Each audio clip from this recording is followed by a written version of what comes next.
Okay, it's happening. Everybody stay calm. What's the Everybody procedure, everyone? What's the procedure? Indeed it is, everybody. We cannot contain our laughter over here. But it is almost time. We are about to do our predictions for Cedar Fair parks over the next couple of years. Now this is going to be really exciting. Everybody loves to speculate of what could come to their home park. Remember guys, this is all for fun, to create positive, fun interactions. This isn't to be right. While we're going to go back and look at this later and see what we do get right, obviously. This is just for fun, so everybody stay tuned and let's get started.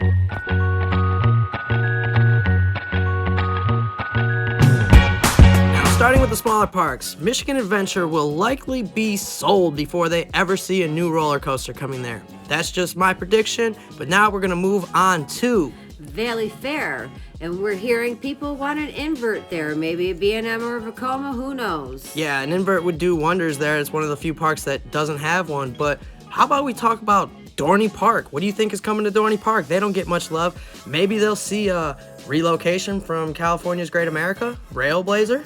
Let's hope so. The RMC, I mean, they don't need capacity machines there.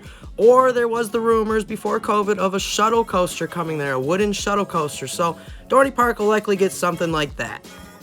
Heading across the Canadian border to Canada's Wonderland. Oh, Canada! We don't know too much about Canada's Wonderland. We're excited to visit this year, but what we're thinking, I'm thinking a launch coaster like Coaster. Yeah, or a Vekoma Bermuda Blitz or a Vekoma Shockwave coaster. I know this isn't necessarily a launch coaster. This one had to lift, but we're thinking 2026. Now heading back to King's Dominion in the States.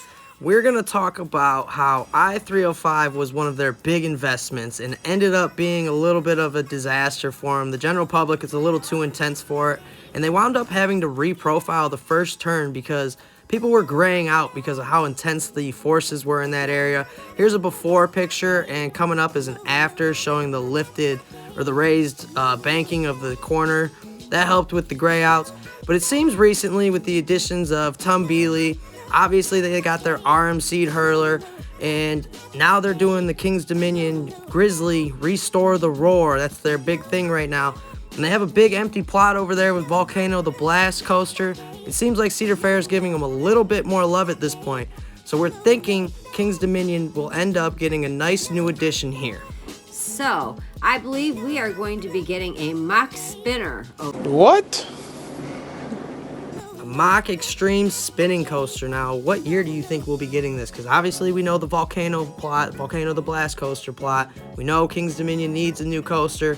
This is different enough. What year? 26, 27. 2026 or 2027? Yeah, they need something to compete.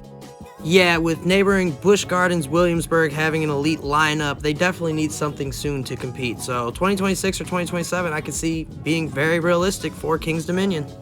Now we're going to head over to the Carolina border of Carowinds. Now, I'm super excited about this one because Carowinds has a great lineup already. Intimidator is an underrated hypercoaster. I know you agree with me. I do. That first drop and turn right there, amazing. Can't get enough of it. Fury is my favorite. It's arguably the best Giga coaster in the entire world. Yes. And, I will say it is, but it's arguably the best.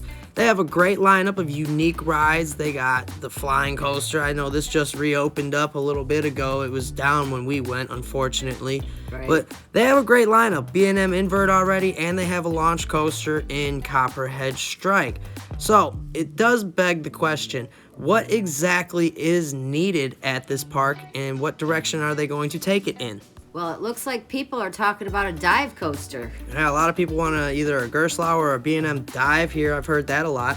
I've heard modern elite wooden coaster as well. Absolutely. That's something we hear a lot of. I like that idea. And then, of course, there's always RMCing the hurler because it is a rough ride. We hear that quite a bit. Now, just going a little off topic here. King's Dominion using the Gravity Group. Kings Island using the Gravity Group to retrack it. I would love to see Hurler get retracked, but just for, laughs here. What if they contracted Gravity Group to not only retrack Hurler, but also build them a modern wooden coaster, maybe with a loop or something to make it different enough? Obviously, Hurler was built in '94, so the layout isn't too inspired. Just throwing that out there. Again, not our prediction, but what if that happened? They've been using Gravity Group a lot. Yeah, and how about maybe a dueling coaster? A dueling, racing, wooden coaster? How about that? Ooh. That would knock it out of the park, right? Absolutely. Or an Aquatrax. I know they need a water coaster at this park, or water ride of some sort. People mention it often. The only problem is it's Intamin, so who knows if they'd build that.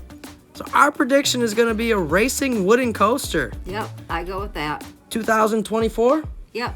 I think Carowinds is well on the track for a new addition here. They're just Absolutely. getting the expansion of the new area, so let's see what happens.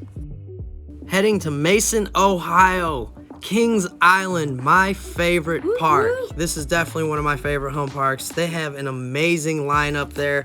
Obviously, people say they need a launch coaster, something like Maverick or Copperhead Strike or a ground up RMC, because, you know, everybody likes to talk about RMCs or Son of Beast revival. But how about this Vortex plot just sitting there wide open? What could go there? That's another thing people talk about. The Vortex plot needs a replacement badly, and I've heard Copperhead Strike mentioned a bunch for something that they need there. I've heard Intamin get mentioned too, but the likelihood is slim to none. I would love to see a Maverick type ride there, but it doesn't make much sense when you actually think about the marketability of that. Obviously, they need a launch coaster, so how about we move on to something like Vekoma? Maybe a Vekoma flying coaster? flyer. I mean, this prototype footage of, you know, the coaster looks pretty awesome, and I hear yes. the ridership is pretty good on them as well. Over there at Phantasialand, they have that flying coaster called Fly. It's awesome. There's no point of views, really. There is one out there, but I'm not going to link it here. This prototype ride looked really cool until it actually came to life, and Kings Island loves capacity. Well, guess what? This ride has 1,400 people per hour capacity, so it's something that fits right up their alley. Absolutely, it does. A launch coaster and a flying coaster. You can market that as your launching coaster, but it's different enough than any of the launch coasters in the area. It's a flying coaster, so you have that uniqueness to it. So we think Kings Island will get a Vekoma flying coaster in About 24, 25. 2024, 2025. All right, Vortex plot, Vekoma flying coaster, maybe a Shockwave, but something is coming to that Vortex plot. And now we're headed to the OG of the Cedar Fair Parks, Cedar Point. And as we all know, Top Thrill Dragster is getting reimagined for the new year. They've got a lot going on with it. Something super exciting. That little teaser didn't give us too much. It was kind of just, you know, little pokes and prods out there. You know how they are. They like to tease us, get the anticipation up, make you wonder, and then, you know, they're going to drop some info here and there, little tidbits during the season. Teasers. Probably on the walls we'll see some teasers or something throughout the season. I don't know if we'll see much construction work. Obviously, there'll be some stuff going on. I'm excited to see what happens with it. But this is one thing. I mean, they're talking about this 2024 coaster on their page. I don't know if anybody's seen the update to the Cedar Point page. But one thing sticks out here. And it says a one-of-a-kind addition to the park's world-renowned lineup. So that tells me it's not just going to be a new launch and new trains. One-of-a-kind addition means something big. And now, obviously, we're getting the boardwalk, the Wild Mouse. This is pretty, you know, exciting for families. The cheese. The cheese car. It reminds me of, like, Tom and Jerry or something, right? honestly. But Cedar Point has a problem with their ridership. They've lost 7,500 riders per hour in ride capacity since 2009. That's bad. Yeah, it's huge. And, you know, here are some of the theoretical capacities that are listed on some of the rides and whatnot. And this goes down what's been retired from the park.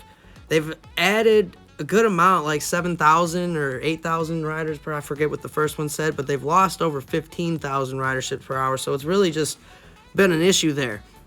Now, that leads me to believe they're not going to top Steel Vengeance, but maybe it's time for them to add a modern hyper coaster, not get rid of Magnum. I know what you guys were thinking there. We are not getting rid of Magnum, but the park did at one point consider adding another Giga coaster by B&M in the Mean Streak plot before, you know, RMC came into the picture. So this is one thing that I wanted to mention. They could do with two coasters there. Carowinds has Intimidator and Fury. There's similar models. I would like to see maybe, you know, Intamin come back and build something like Hyperion. Maybe Yeah. we get a Mach 1. It doesn't really matter, but the point of it being is they could add a modern hyper coaster because Magnum's approaching that 35-year mark, Yep. and it would do fine. And if they just did a little bit of TLC to Magnum, they could get both of them, you know, kind of competing within the same park. It would be interesting, and old versus new. But Yeah, really, it would be cool. desperately what they need is the capacity machine. So I don't think they're going to go for the record breaker next, like you had said earlier. Yeah, I thought they might, but yeah, they need to work on their capacity issues. I think the capacity issue is going to be one of the main things, but they're also going to try to please everybody who likes to ride. And one of these modern day hypers is a little more family friendly. It's not a family ride, but the floater airtime versus Magnum crushing your thighs, like everybody says, is much more fun Right. for the younger riders to start getting into those extreme thrill rides. So let us know what you guys think about that. We think we could see maybe a Vekoma Hyper come to Cedar Point, but really it's going to be a hyper coaster capacity machine that we're predicting. The year we're predicting is 2025. and we're going to go with a new plot of land. They're not going to remove anything. They can't afford to do that right now, guys. Stop asking them to remove corkscrew and stuff. We need the capacity in the park. And So they have it.